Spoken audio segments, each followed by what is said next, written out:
Dad, you're going on a date. Lisa's voice shot through my living room like a fire alarm, sending my teacup clattering onto its saucer. I coughed, blinking at her as if she had just told me I was being drafted into the army. A what? I croaked. A date, Dad. You know, romance, companionship, staring into someone's eyes over a candlelit dinner. She plopped onto the couch, grinning like she had just won the lottery. I frowned. Lisa, I'm 78. At this age, the only thing I stare at intensely is the weather report. Lisa rolled her eyes. Oh, come on. You've been alone for 15 years, Dad. Don't you ever miss having someone to talk to? Someone to share a meal with?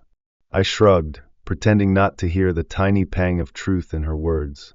I have my TV, my coffee, and my crossword puzzles. What more do I need? Lisa let out an exaggerated sigh. Right. Because coffee and crossword puzzles make for great conversation. I pointed at my chair. This recliner and I have an understanding. No drama, no expectations, just quiet companionship. Lisa smirked. Okay then. What if I told you Millie Parker, your neighbor, just got engaged? I nearly choked. Millie? She's 82. Exactly. If Millie can find love at 82, then you can at 78. I groaned. Millie also does yoga and still wears heels. I can barely put on my socks without making a sound that scares the dog. Lisa burst out laughing. Dad, this is happening. You're trying silver hearts. I stared at her blankly. Silver what now? Lisa grabbed my tablet and started typing away. Within seconds, she was holding it up triumphantly. It's a dating app for seniors. No weird scams, just people like you looking for companionship. I have companionship, I argued. I talk to the cashier at the grocery store every Sunday. Nice lady. We have a system. She asks about my day. I pretend I have an exciting answer. Lisa groaned. Dad, just trust me. What's the worst that could happen? Oh, if only I had known. Lisa, far too pleased with herself, helped me set up my profile. She snapped a picture of me looking as normal as possible. No goofy Christmas sweaters, no barbecue stains. Then came the bio. I'll keep it simple, I said. Walter, 78. Widowed. Likes jazz, strong coffee, and crossword puzzles. Done. Lisa read it and shook her head. Dad, that sounds like a lonely obituary. Try. Kind-hearted gentleman, young at heart, loves good conversation and long walks. Looking for someone to laugh with.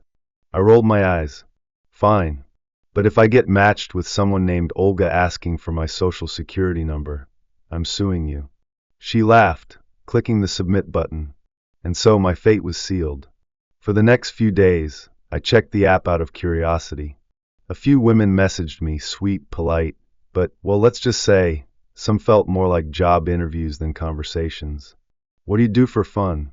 Where do you see yourself in 5 years? How do you feel about cats?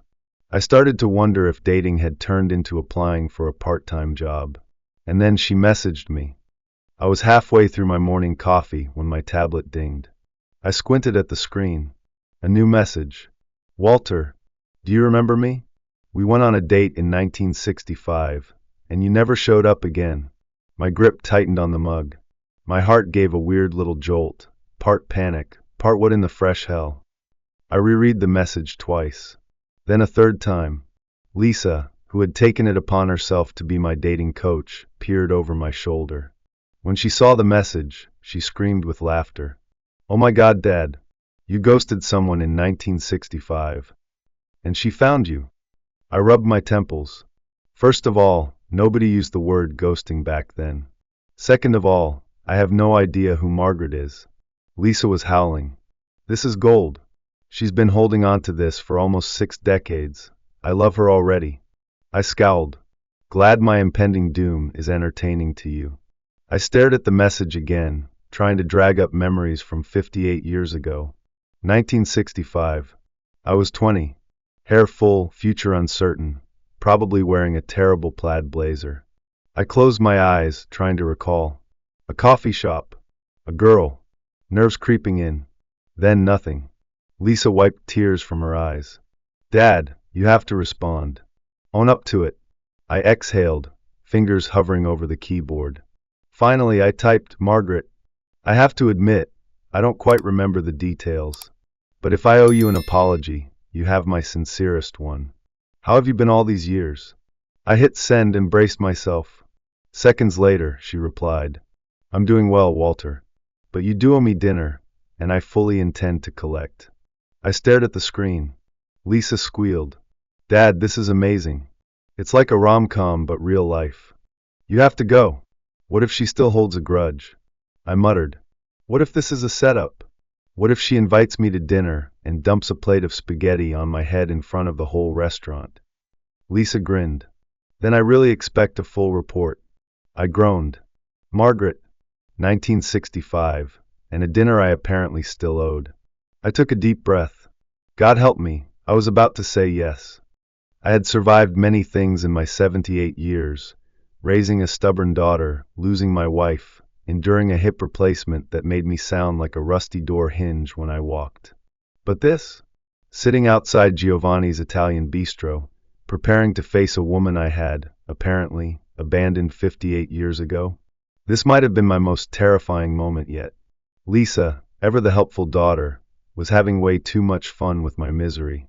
She had insisted on driving me here, partly to make sure I didn't back out, and partly so she could witness my suffering up close. All right, Dad, she grinned, putting the car in park. Final pep talk. Breathe. Smile. And if she throws a drink in your face, wait until after dessert to leave. You paid for it. I groaned. You're enjoying this, aren't you? Lisa beamed. Oh, immensely. I sighed, checking my reflection in the mirror one last time. Hair combed, shirt pressed, teeth in place. Good enough. Well, I muttered. If I don't make it out alive, tell your mother I love her. Lisa smirked. Noted. Now go. With a deep breath, I stepped out of the car and into the restaurant. The hostess led me to a table by the window. And there she was. Margaret. I felt an odd sensation in my chest. Not quite a heart attack, but something close. She looked wonderful. Silver hair in soft waves, eyes still sharp with intelligence, a knowing smirk playing at her lips. And judging by her expression, she definitely remembered me. I swallowed hard. Margaret? She folded her arms. Walter Thompson. Well, well, well. Look who finally showed up.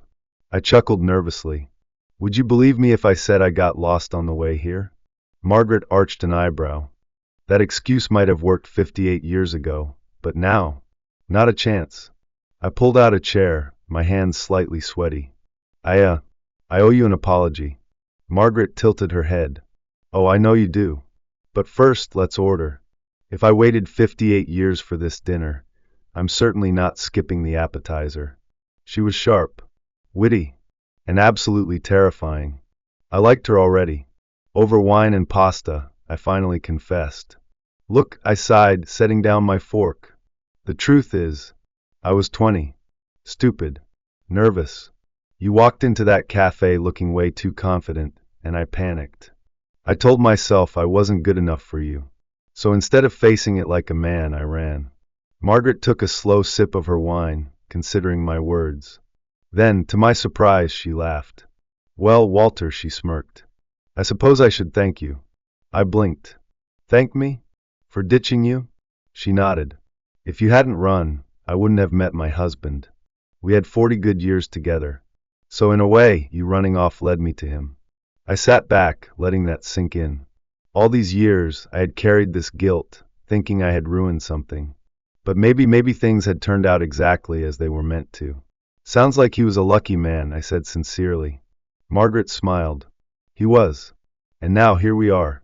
Two old souls reconnecting. I lifted my glass. To second chances? She clinked her glass against mine. To second chances. Dinner was nothing short of wonderful. Margaret was funny, sharp, and had a mischievous streak I wasn't expecting. So she said, twirling her pasta, since you owe me for running off, I think I deserve a little entertainment. Tell me, what's the most ridiculous thing that's happened to you in the last decade? I smirked. Well, there was the time I accidentally joined a water aerobics class at the senior center because I misread the schedule. I spent 45 minutes flailing in a pool with a bunch of ladies named Doris and Helen. Margaret burst out laughing. Please tell me you wore a swim cap. I wish. The chlorine ruined my dignity. She was still chuckling when dessert arrived. And as I watched her laugh, I realized something. I was happy. Not just content. Not just existing. But truly, undeniably happy. It had been a long time since I'd felt this way. And it wasn't just about Margaret. It was about the reminder that life wasn't over just because I was old. That I could still feel excitement, still form new connections, still live. As we stepped outside, the night air was crisp. I hesitated. Margaret, would you like to do this again sometime? She gave me a knowing smile. Walter, after 58 years, I think I can handle a second date. I laughed. Well, that's a relief. I'd hate to wait another half-century for the next one. Then, without thinking, I held out my hand. Just a simple gesture. Margaret looked at it for a second. Then slowly she took it. And in that moment, standing under the streetlights, fingers intertwined, I felt something I hadn't in years. Hope.